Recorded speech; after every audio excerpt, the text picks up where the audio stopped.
The War of 1812, Washington in Flames, and a Spiteful Souvenir. So Mark, tell me what we have here today.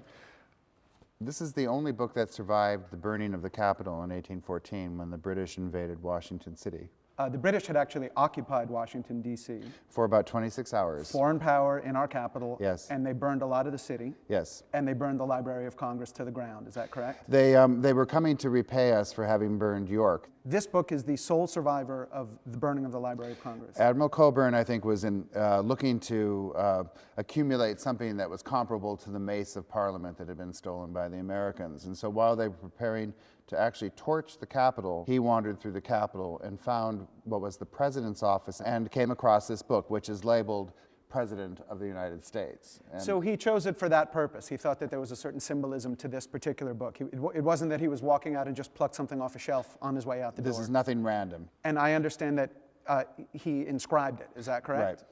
Taken from the President's room in the Capitol during the destruction of the building by the British.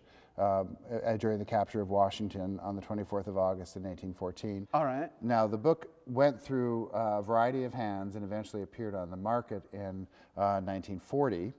Dr. Rosenbach from Philadelphia acquired the book and gave it to the American people and has finished the inscription by saying, "And now, this 6th day of January 1940, after 126 years, restored to the Library of Congress." Now, you said it's been through a variety of hands over the years. Can we add one pair of hands? Can I actually hold the book? Certainly. Now, I'm opening to a random page. It says, "To Squire Boone, for ditto from 10th September, 1809, 3570. Right, fascinating reading, right? It is absolutely fascinating. I'm fascinated that they used the word ditto. This is just an account book. Cockburn couldn't have picked up a more ordinary book. It's interesting that their abbreviation at the time, it says President of the U States. And mind you, of and the, they have the complete words. So they said, we'll put in of, we'll put in the, but United. I don't know what unfortunately, it's the only one that survived from his office for us to know how he actually had his books labeled.